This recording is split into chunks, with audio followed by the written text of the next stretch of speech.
Okay, well, thank you very much. Kumusta po sa ating lahat and good day to each and every one of us. Magandang araw sa ating lahat po kung nasan man kayo po. Especially ang mga Filipinos dito po sa Malaysia, be it sa West Malaysia o dito po sa East Malaysia. And specific dito po sa Sabah. Ang capital ng Sabah is Kota Kinabalu City. And lahat ng mga overseas Filipino workers, mga kaibigan, kababayan, kapatid natin po, sa ibang parte ng mundo, especially dyan po sa Middle East. welcome kayo po dito sa programa and I hope everybody is safe, no? Dahil may gulo dyan po sa Middle East. Dahil itong gera, yun na America and Israel against sa Iran. So ingat lang tayo po and kung kailangan na po, you have to evacuate and return back to the Philippines po for safety purposes po. Please do so because ang gobyerno natin is trying the level best to make sure na secured kayo po, no? Malayo kayo sa peligro. And of course, so welcome din sa mga senior citizens, super senior citizens natin po dito sa Malaysia, dyan po sa ibang parte ng mundo, and of course, dyan po sa bayan natin, ang mga kaibigan, kapatid and kababayan natin dyan sa Pilipinas. Si Nico Fabian will be touching more on itong itong issue ng 18 soldiers po, no? 18 soldiers, Marine soldiers po, that includes also 2 Army soldiers, no? Regarding itong claim nila na they are the ones who delivered some of the or several luggages full of money or mga maleta po sa mga politicians natin po, no? Sa mga congressmen, sa mga senador natin, sa government officials natin po sa Pilipinas.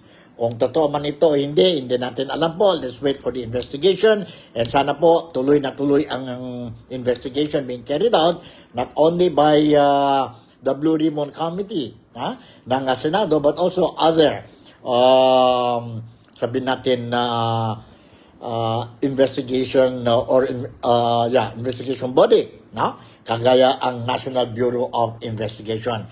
Kahapon ay mention about pumunta po ng itong mga sundalo sa opisina ng National Bureau of Investigation, which was spearheaded or is being spearheaded by no other than NBI Director, si Melvin Matibag. No? And meron tayo dito mga news regarding this thing po. And I have prepared also video clips, no? On interviews, no? Mga statements are made by NBI and of course, mga parties concerned. And I'm going to share with you itong mga video clips so that you will be able to have an idea talaga po, no? Have an idea talaga of what is really happening dyan po sa issue ng mga Marines, soldiers, no? Tungkol sa claim nila, bagmen sila po when it comes to deliveries of money sa mga politicians. They are ex or former security and employees of the former and now fugitive former Congressman si Saldi Co. So nandito po ang mga video clips that I'm going to present, and of course I will request sa inyong lahat po, no, who is watching itong programa natin, to stay with me hanggang matapos ito po because very interesting ang mga video clips that I'm going to share with you. Tungkol sa NBI and of course tungkol sa Blue Ribbon Committee. To start with our program ngayon po, Saturday, March 14, let me read you a story coming from the mainstream media dyan po sa Philippines regarding itong issue ng flood control projects po. Especially itong maletang-maleta deliveries sa mga politicians natin and government officials dyan po sa Pilipinas. Nandito po, let's allow me to read this news article and please pay attention. Please pay attention. Alright, nandito na po.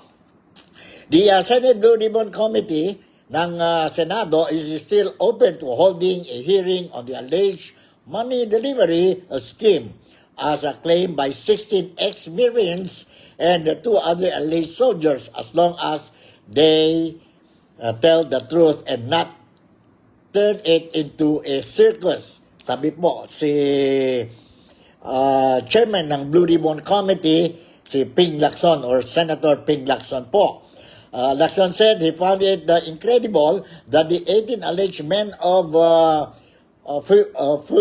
fugitive lawmakers, sabi ko, were able to deliver by land and air 805 billion pesos in cash, weighing 805 metric tons as proceeds from flood control corruption. While the Blue Ribbon Committee's doors are not closed to them, they need to correct the statement so the hearing does not turn into a circus. Yun po sabi ni Senator Ping Lacson. Had it been at least 80 billion in kickbacks and not a whooping 805 billion pesos, it would have been more believable and he would have opened a Blue Ribbon inquiry immediately, sabi ni Lacson. Sabi ni Lacson, imposible ito po, no? Kasi the bulk of the money is amounting to 805 billion pesos. Mabigat ito po. In other words po, mayroon tayong, if we talk about itong amount, ang weighing, how much it weigh po, ang 805 billion pesos po, no? If we are going to weigh it, it will be something like 805 metric tons. Ang dami yun po, no? 800 metric tons. Kaya nga sabi ni Ping Lacson po, medyo duda siya po when it comes to the exact amount of money being delivered by itong mga sundalo. He urged the lawyer ng mga sundalo po, si Levito Baligod, to correct the inconsistencies, even if it would mean admission of lying, so that the version of events would be credible to merit an inquiry. No? So, in other words po, dahil dyan sa duda niya po, so walang imposible po that they are going to open up an investigation, itong 18 soldiers or marine soldiers po, no? But anyway, sabi niya, we are still open provided you have to change it and admit na namali kayo po sa figure. And let me quote, they must think about it carefully. They can retract their initial statements and say they overlooked some details. The important thing is to bring the statement closer to reality so that the Blue Ribbon Committee will not be entertaining lies.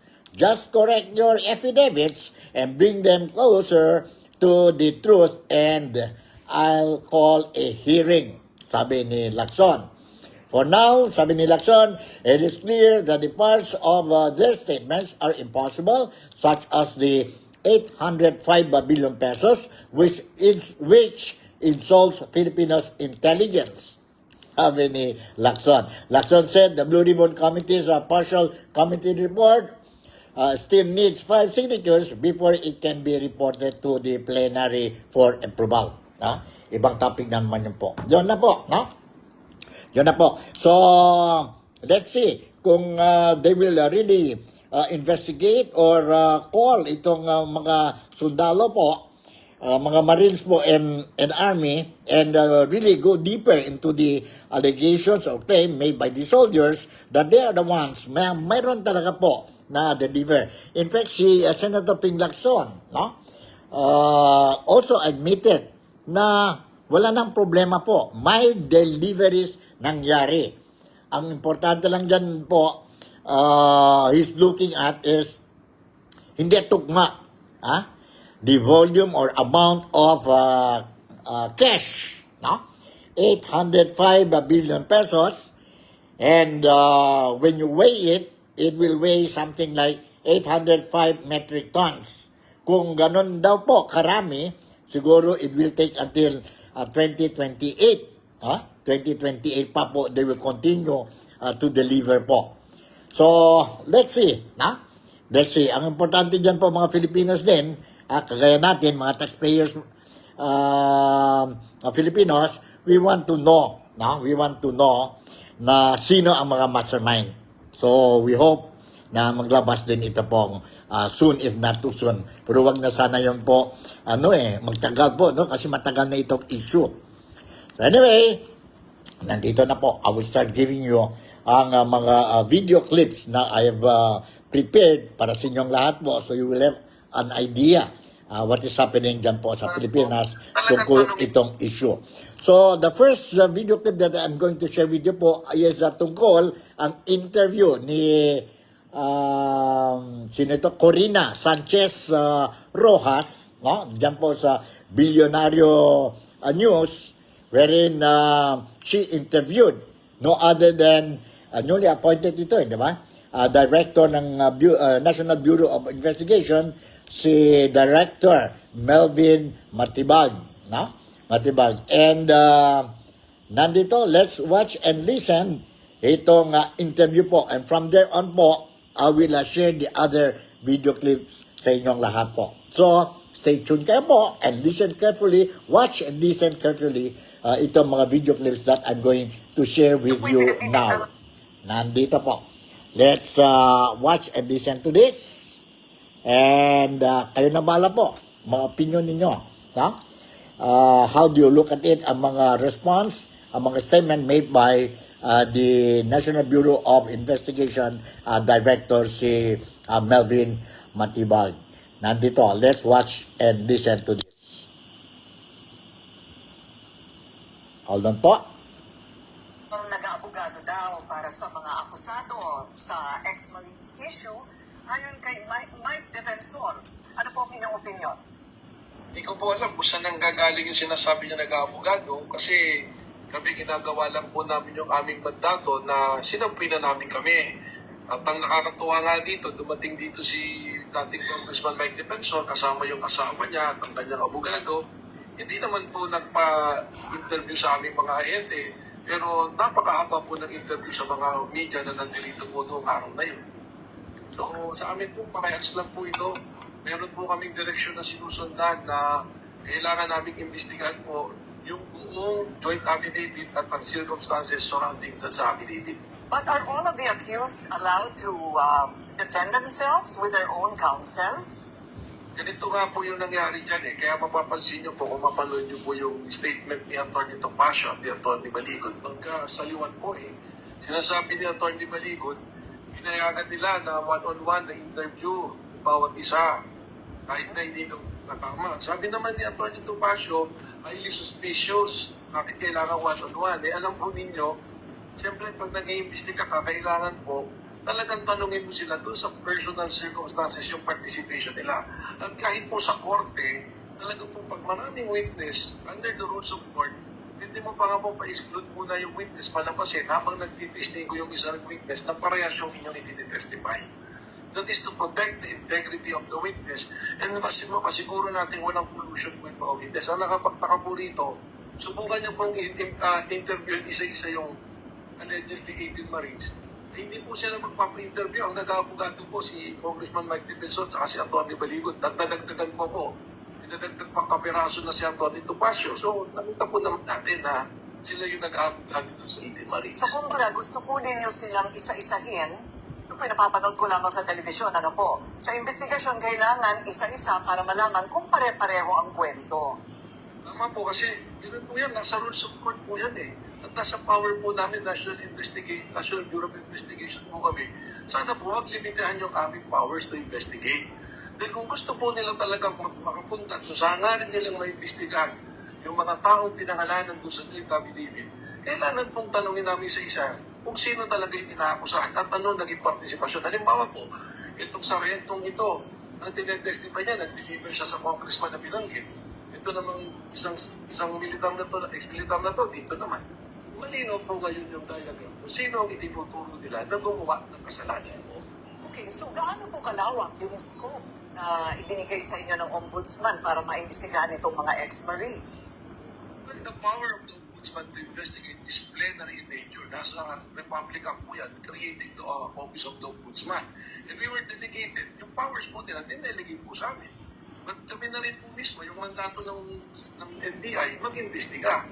Pero mabuti nga po kayo, meron pang delegated power sa amin na imbestigahan namin, na yan naman po, provided sa Constitution. Nasa Constitution po yan, sa Article 38, yung Ombudsman na sinasabi that the Office of the Ombudsman can delegate any agency to assist them in the investigation. Pwedeng NBI, PNP, COA, Department of Justice, ano na pa mga pong agency na makakatulong sa kanila. So, yung ginagawa namin dito, parehas lang, magpurina, para lang po sa kaunawaan po ng mga tao na nanonood. Subukan po ninyo na pumunta sa pulisya at magpaimbestiga ng kaso. Meron kayo inireklamo halimbawa isang tao. Yung po bang mag-iimbestiga, kaagad tatawagin yung tao inireklamo? O tatanungin po muna kayo, ano ba yung inireklamo mo? Yung personal case circumstances mo, ano itong mga ebidensya mo? Yan na po papasok. Yun po yung gusto naming malaman. Sino ba kumuha ng litrato na inyong ilagay? Ito bang litrato na ito, willing ba mag-testify yung nag-litrato nito? Asan ang original nito?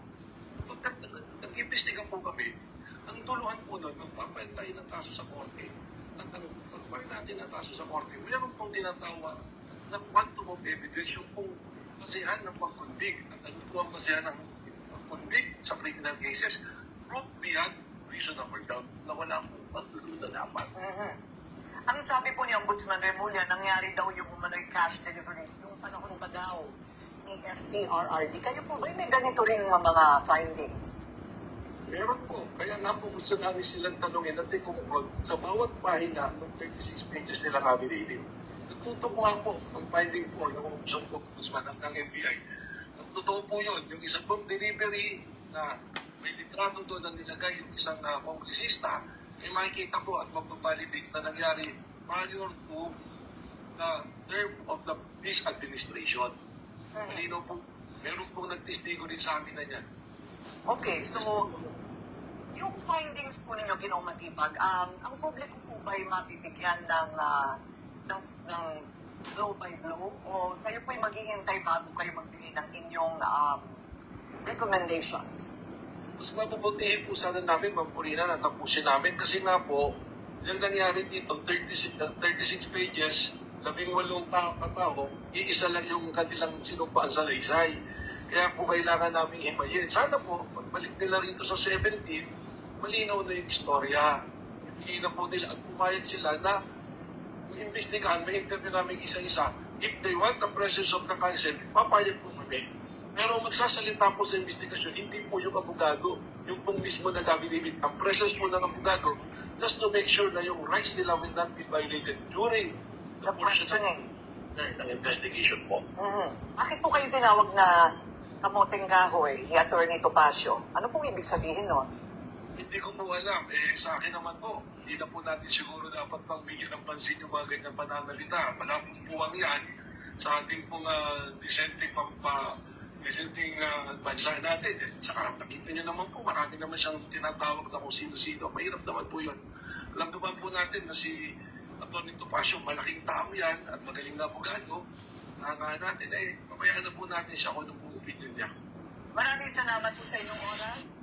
Okay, yun pa, narinig natin ang side ni attorney, ng NBI director, si attorney Melvin Matibag, no? Matibag, and he mentioned about bakit ganito ang ano nangyari sa first meeting nila po, and tingnan natin po because itong mga sundalo po, they will be coming back to the Office of the National Bureau of Investigation for a one-on-one interview po, and that will be on March 17. So tingnan natin po, no? Tingnan natin ang updates, ang mga developments po sa March 17. And ang next issue or next video clip that I want to share with you po is about ito naman po si Congressman or former Congressman Mike Defensor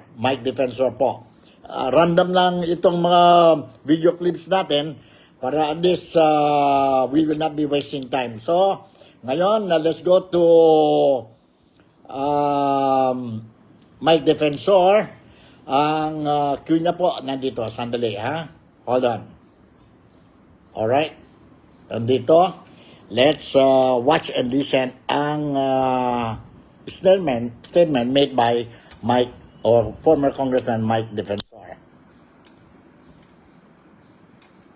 Hindi ba kayo nagtataka na yung NBI ang siyang nagiging defense lawyer ng mga akusado?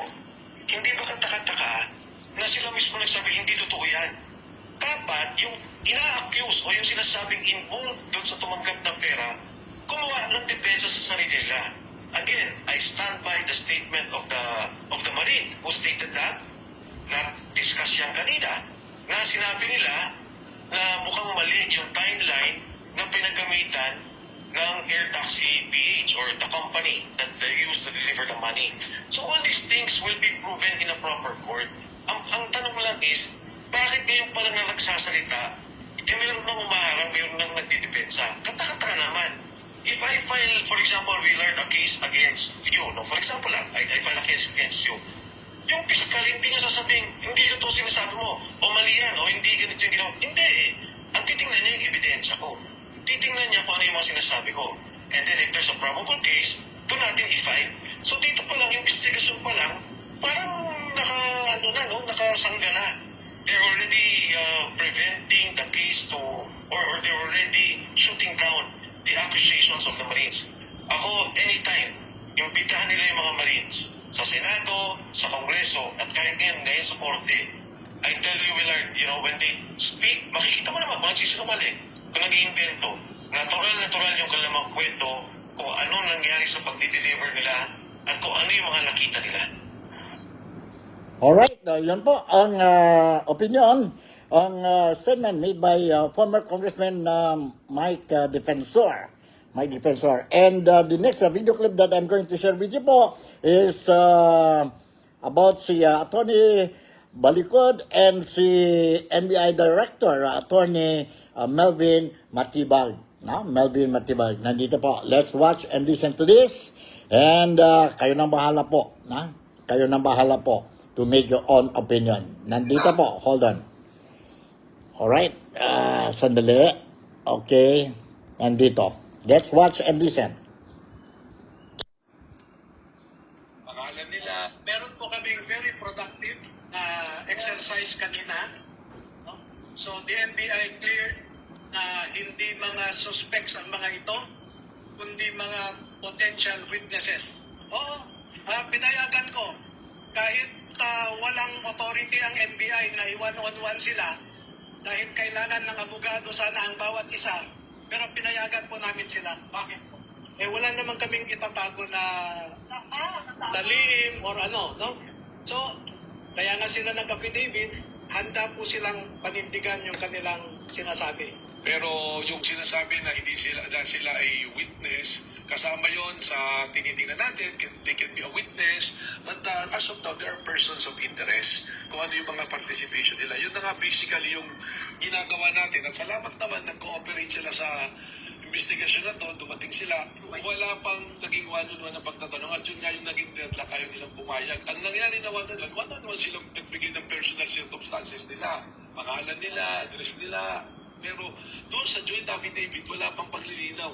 Ang suggestion nga namin, magsulat sila, request namin, magsulat sila ng salaysay nila based on their personal recollection.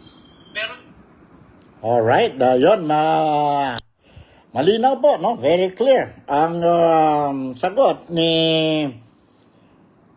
Attorney Melvin Matibag, ang Director ng National Bureau of Investigation. And this time around, I'm going to share with you another video clip tungkol itong issue po, no? Itong issue. Sabi ni Ombudsman Boying Remulla na sa affidavit ng mga sundalo po, mayroon yun nakita niya isang retrato, and that only shows that these deliveries of luggages full of money sa mga politicians or parties mentioned sa flood control projects, no, na Nangyari daw ito po even during the time of former President Rodrigo Roa Duterte. No? And Rodrigo Roa Duterte ngayon po, nasa The Hague pa siya po under the custody of the International Criminal Court. Nandito po, let's watch and listen to the statement of Ombudsman Boying Remulla when he was interviewed by the national media dyan po sa Pilipinas. You hold on, nandito po.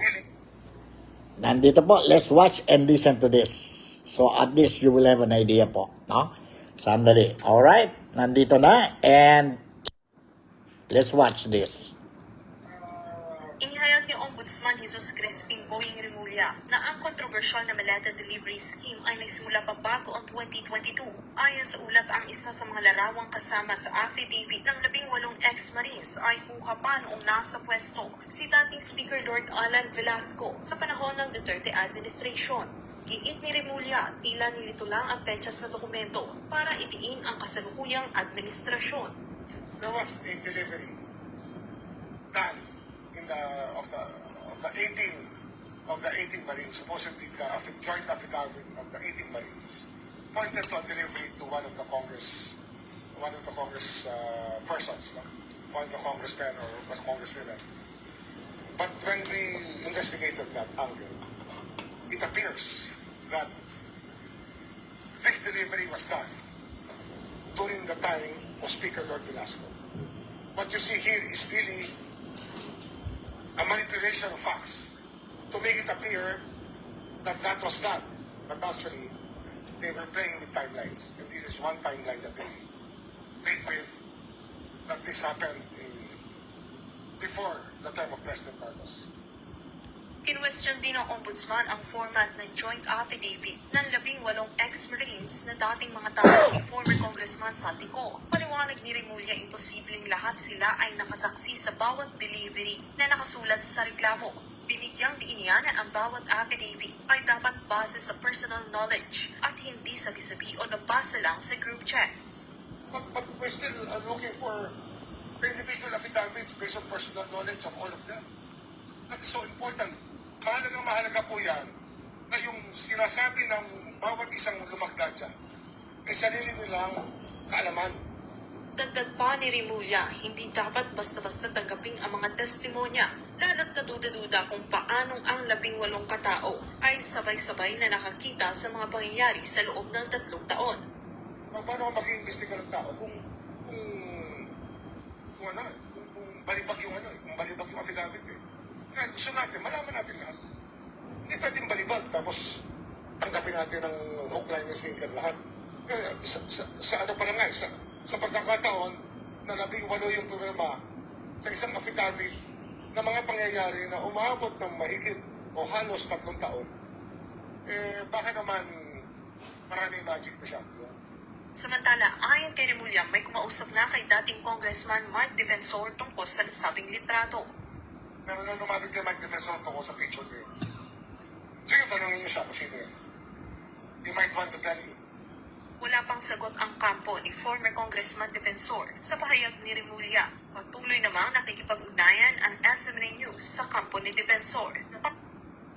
Alright, yan po, narinig natin po ang revelation din po ni Ombudsman Boying Remulla. So, anong ibig sabihin yon?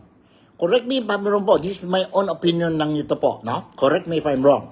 For me, when he said na mayroon deliveries during the time of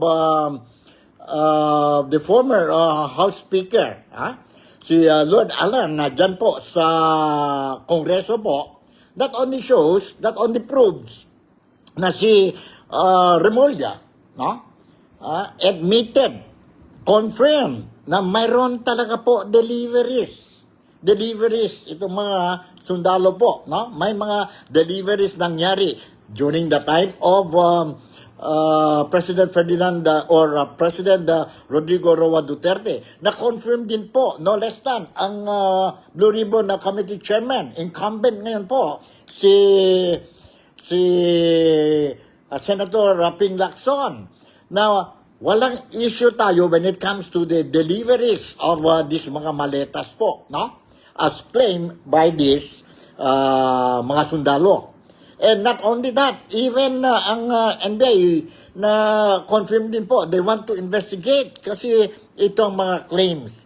So, for me, I believe na nandyan na po, stated ng facts, no?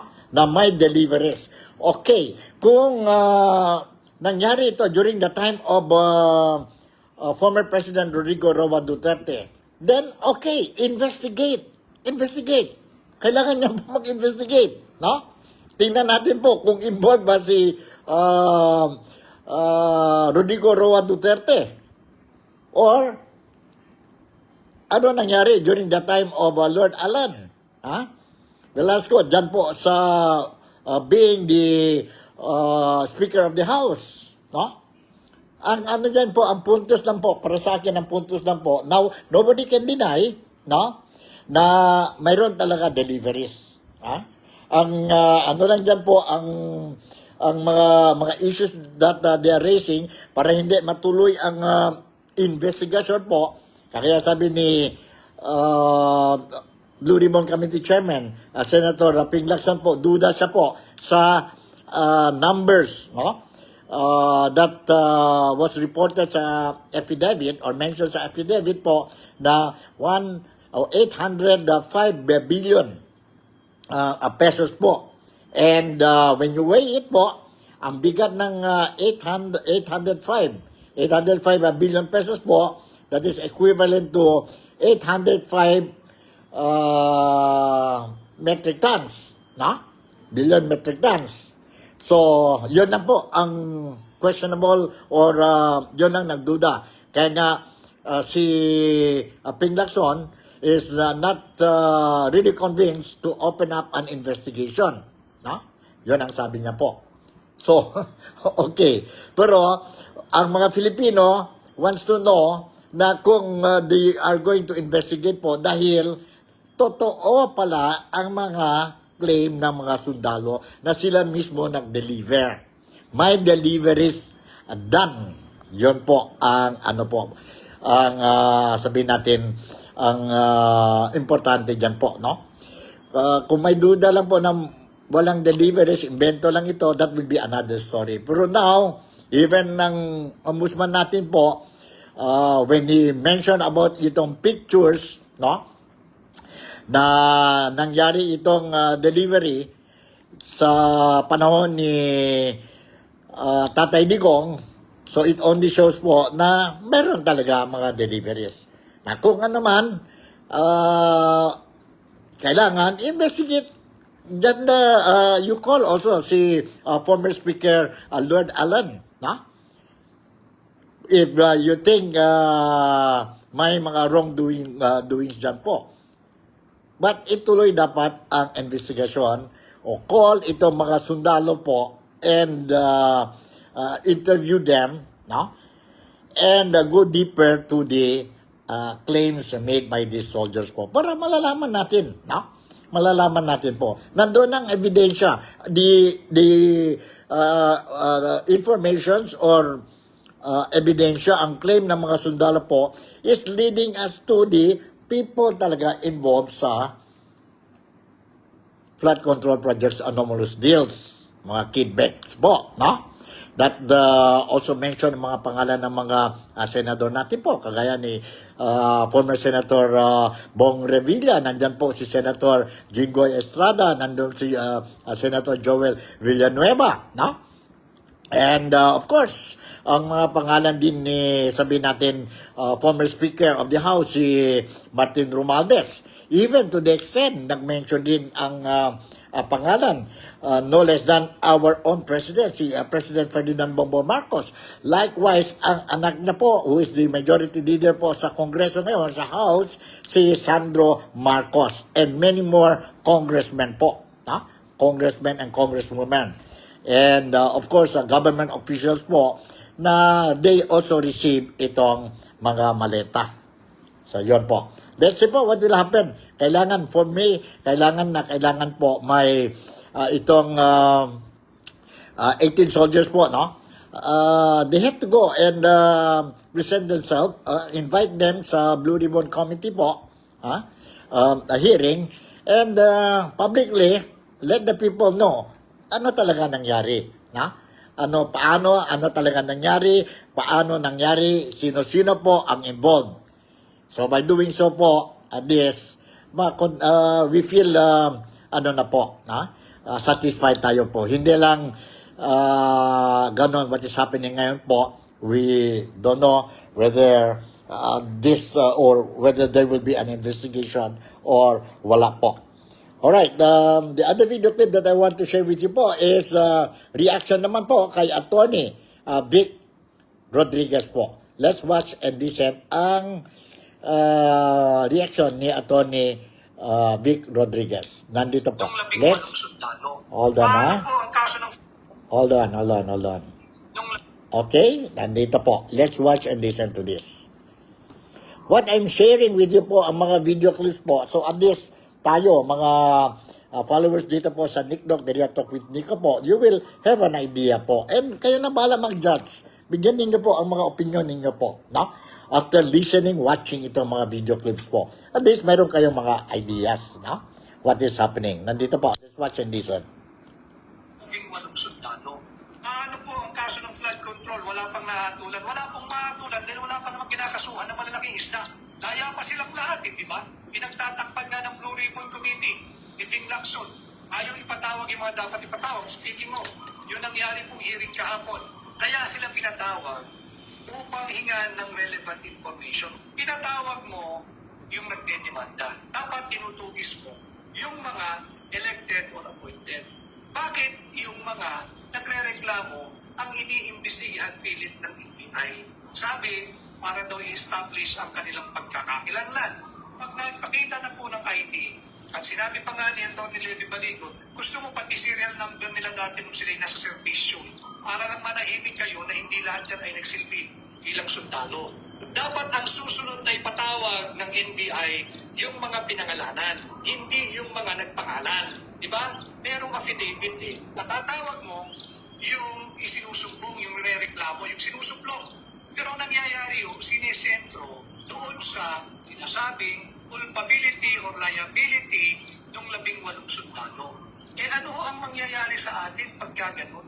Alam ho ninyo, pagsasara mo na lahat ng daan para mailahat ang katotohanan, wala pong mangyayari sa ating bansa. Ano po? Alright, yon narinig natin ang reaction coming from no less than itong kandidato doon para sa Senado, si Attorney Vic Rodriguez. Alright, mayroon tayo dito isa pang video clip, and this time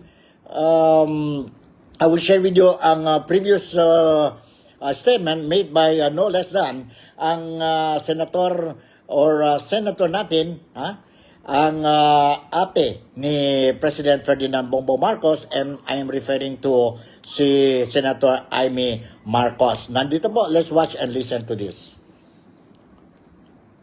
Sandali, ha? Alright, let's watch and listen to this. Nananawagan rin ako sa ating magigiting na kasapi ng Philippine Marines na kung may paratang, ilatag ninyo ng malinaw. Kung may ebidensya, ilabas ninyo ng buong tapang. Dito natin buksan sa Senado at suriin ang maleta ng katotohanan. Batid ko na nagpahayag kayo na nais ninyong tayuan ang mga pahayag ninyo under oath. Yan din ang aking inaasahan at susubaybayan. Tama ang hakbang na yan upang maging opisyal ang lahat. Marapat din na dito magharap-harapan na. Sa ilalim ng panunumpa, sa ilalim ng batas, sa harap ng taong bayan. Sa aking mga kasama na senador, ito rin ang pagkakataon para linisin ang inyong pangalan at itindig ang dangal ng institusyon. Nananawagan rin ako. Alright, yun po ang video clip that I want to share with you po, coming from Senator Amy Marcos. Another video clip, a reaction po, coming from Attorney Luna. Attorney Luna po, no? Let's watch and listen to this brief. Brief lang ito po, ang statement made by Attorney Luna. Sandali po. Nasaan na yun ni Attorney Luna? Ang cue natin is sandali po. 36. Sandali po. Attorney Luna, 36. Ito na ba yun? Hold on na. I don't know if this is the one. Sandali po. Medyo nahirapan tayo ngayon sa 36. Sana yung 36. Nandito po. Let's watch and listen to this. Hindi tanga ang Pilipino! Hold on ha. Hold on. Hindi tanga ang Pilipino! Okay. Hold on. Nandito na po. Let's watch 36 seconds lang ito 36 seconds lang ito. Anyway, nandito po. Let's watch and listen ang reaction ni Atty. Luna. Hindi tanga ang Pilipino! I challenge Malacanang and Congress. Kung kayo ay malinis at walang kasalanan, you submit yourselves to investigation. Huwag niyong linlangin ang Pilipino. Hindi kami mga tanga. Hindi tanga ang Pilipino! I challenge Malacanang and Congress. Kung kayo ay malinis at walang kasalanan, you submit yourselves to investigation. Alright. Yan po. Klarong-klaro po. Very clear ang sabihin natin sagot.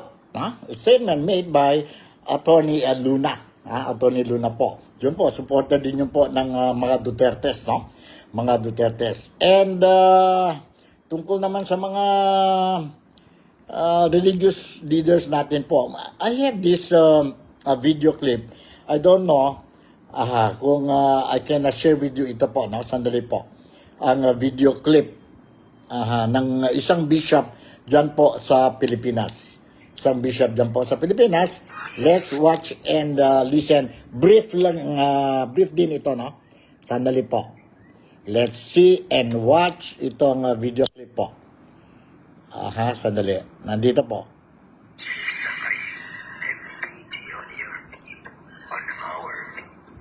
Yung mga may alam at kung kayo mismo ang may sala,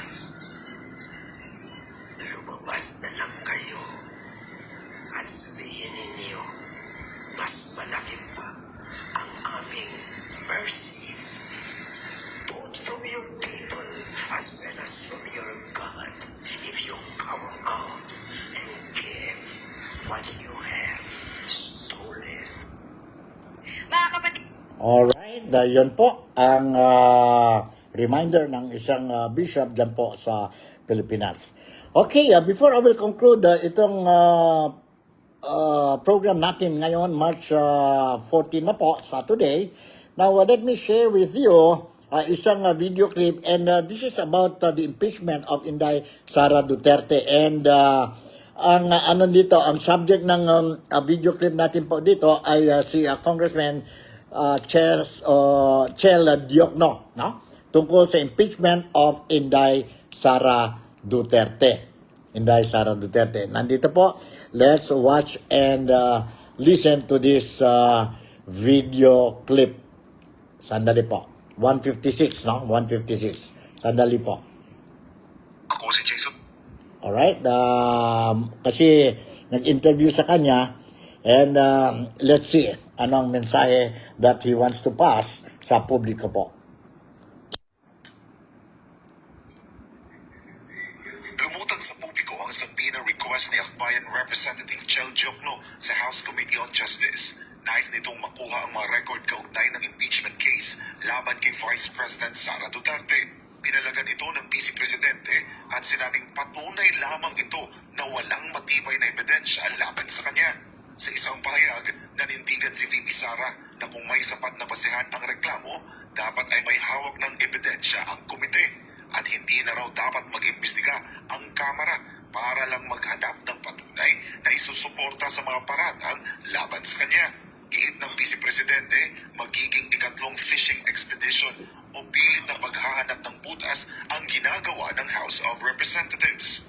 Aniya, ang una ay ang budget hearing noong 2024 habang ang ikalawa naman ay ang mga pagdinig tungkol sa Mary Grace Piatos. Para kay Duterte, tila desperado na ang Kamara na maghanap ng ebidensya kahit wala naman itong basehan. Sinabi rin ni Duterte na isa lamang itong political attack para protektahan ang interes ng ilang opisyal. Pinanggit niya ang isang opisyal na may issue umano sa illegal na droga, isang kongresista na sangkot daw sa flood control funds at isang mambabatas na naghahanda na raw tumakbo sa pagkapangulo. Tiniligsa rin niya ang espesyal na pagtrato kay Ramil Madriaga na ayon sa kanya ay isang kidnapper. Para kay VP Sara, isa itong insulto sa biktima ng krimen ni Madriaga. Habang abala ang ibang bansa sa paghahanap ng solusyon sa krisis sa kuryente at bilihin ay nakatutok lang daw ang Kamara at Malacanang sa pag-atake sa kanya. Aniya, insulto ito sa mga OFW at sa mahihirap na pamilyang Pilipino na mas nangangailangan ng pansin ng gobyerno sa gitna ng krisis sa ekonomiya. Para Alright, yan po, no? Ang video clip about si Congressman Chel Diokno, she is or he is talking about ang impeachment ni Inday Sara Duterte. So, yun po, these are the things that I wanted to share with you. Ngayon po, Sabado, March 14, I want to share sa mga followers ko dito po sa Nick Talk, The Real Talk with Nico, because I believe this is also very important. And another thing that I want to share with you is that nakita ko sa social media, may survey na naman po, no? Tagere ba yan na survey na si Inday Sara Duterte still remained remain still as the number one when it comes to who will be the next president of the Philippines po. The Philippines, mayroon yata siya nakuha ng something like 48% po. From 43 to mas 5% po. Now, ang result po ng survey, lumabas po na 48% na siya po. Against kay Raffy Tulfo, if I'm not mistaken po. Raffy Tulfo is only, or Lenny Robredo ba yun? Is only around 28%. No? And if you compute lahat po, no? Apart from Inday Sara Duterte po, ang total nila po, around 38% lang po against si Inday Sara Duterte, 48%. But anyway, malayo pa po, no? Hindi naman masyadong malayo. No? But, ang dami pa po mga survey na maglabas from time to time. And let's see po. Now, let's see. Kasi mayroon pa yung mga impeachment. Marami pa mga issue po. No? And 100%,